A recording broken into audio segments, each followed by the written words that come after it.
What is going on, guys? It is Lily 2SXE and this is episode 11 of my Master League Online series. If you've seen my previous episode, then you know I'm going to be flying through the matches up until the point the gameplay patches out. So you're still going to see every match up until then, but you're only going to see the top moments like this lovely Albion turn here as it opens up space in the midfield for him to drive into, and he plays a pass down to Moore. He's got plenty of space to work with in the box, so he cuts it back onto his right, opens up the far corner and makes it 3-0. So I'm just going to show you that one highlight from this match. Not every match will only show one highlight, but you can see it ended 4-1. But normally I don't show the opponent's name, but this Ronnie guy, whatever his bunch of numbers were after that, is a right prick, and you'll see why. This is the only reason I'm showing his name, because he's been a right idiot. I can't believe Konami would implement such an idea and not think that people won't abuse it. But for now, you'll see that I played in Albion and he gets one-on-one with the keeper. I was playing with such confidence that I thought I'll make this guy's goalkeeper look like the fool that this player actually was. So I took him on, got an empty net and scored, made it 2-0. But as soon as I did that, this prick started abusing the system and he started playing it back straight away and scoring own goals. So he got the match abandoned, and I understand why Konami actually implemented the idea, but it should have been scrapped after the first 10 minutes of the match. So if the match is that bad in connection wise, the two people will recognise it and score an own goal, match would be over, no time is wasted and no one gets frustrated playing it. But here the match was perfectly fine. You could see it went all the way to 70 minutes. He was trying, I took the piss out of his keeper, I scored and made it 2-0, and then he just got a get out of jail free card. I can't believe Konami didn't think that people wouldn't abuse that system. Can you imagine how bad that player's rating would have been? Because his rating was what, 230 or something at the time, and when he did it, so imagine he actually takes all the losses he would have actually got, he would have probably been rated somewhere around like 50 or something. So we move on to the next match of this episode, and this was the match I realised that I needed a constant threat up there all the time, and Moore wasn't going to be good enough to play from minute 1 to 90 and be a constant threat, so that's why I always bring him off the bench.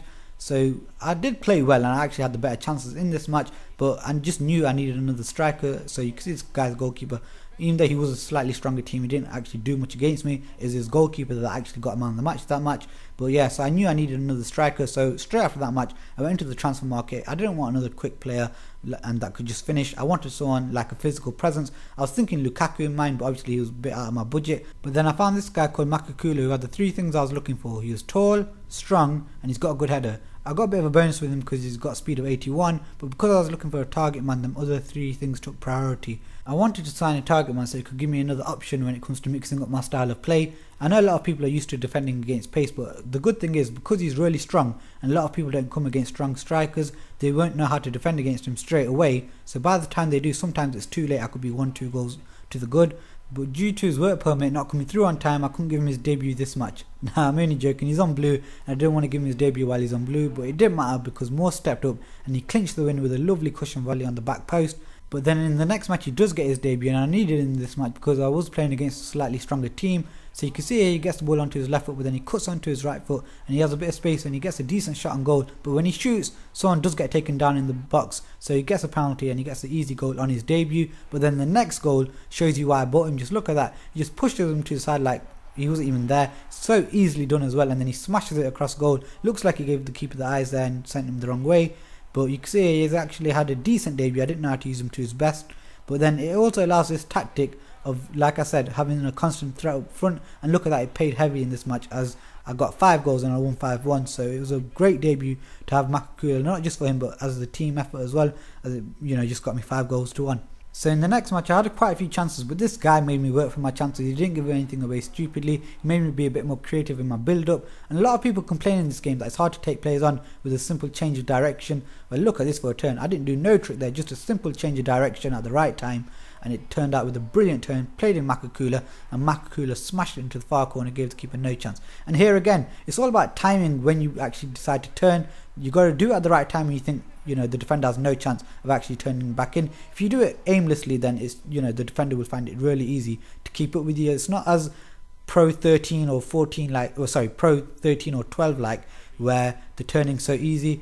So you can see I won that match there with that one goal. A brilliant piece of play by Gillespie that was to actually set up that goal. But now we're going to the next match, and look at this. Makakula's on fire. He scored in his first 3 games straight away, and then again here's some brilliant link-up play between Albion and Hologu, and then a bit of lag there. That's not my capture card, that was actually lag.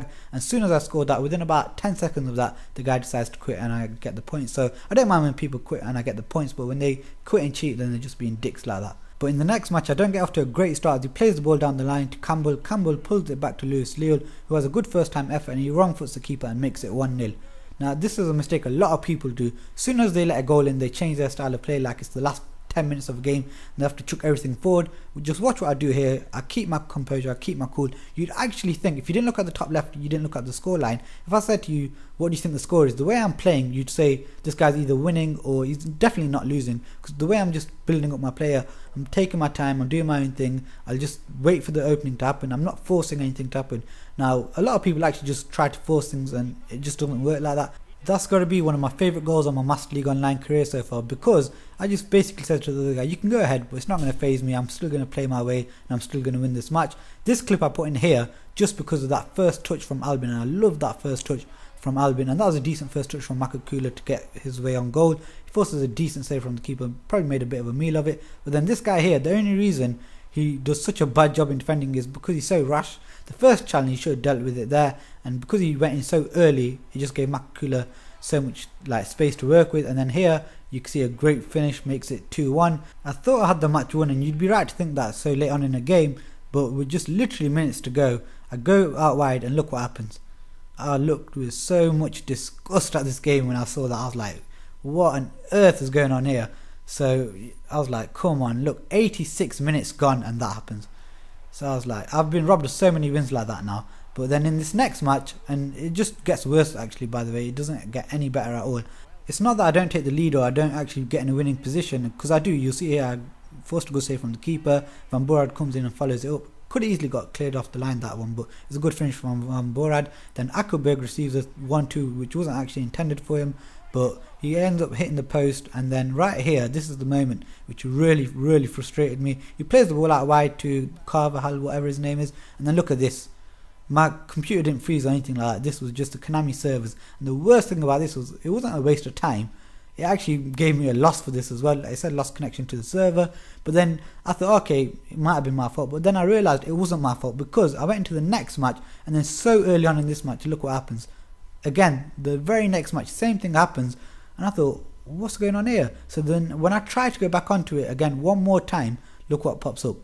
It goes for maintenance, and it didn't bother telling me that for the other two matches. It decided to give me 2 losses instead. So I was thinking, crap is that? How stupid of Konami to, just get so many people frustrated, and then they wonder why people are getting rid of the game and getting so angry about it and switching to FIFA. It's just their own fault when they do crap things or stupid things like that. So you can see my record. You can see I've lost 11 matches, 2 of them right there, and you seen like in the very first episode, the second match ended with a disconnection because of maintenance. So that's 3 matches there, and I'm sure if you go through the other episodes, from connection wise alone, I've probably lost about 6 or 7 matches. My record would be a lot better than that. Right now, I'm speaking on November the 22nd, by the way, I've got a win percentage of just over 70%, but if it wasn't for all these disconnections, I'm sure it'd be at the high ends of the 70s or even low ends of the 80s. But that's a horrible way to lose a 6-win streak as well. But that's the end of this episode, guys. I hope you did enjoy. If you did, remember to give it a thumbs up. If you want to see more, remember to subscribe, and thanks for watching, guys.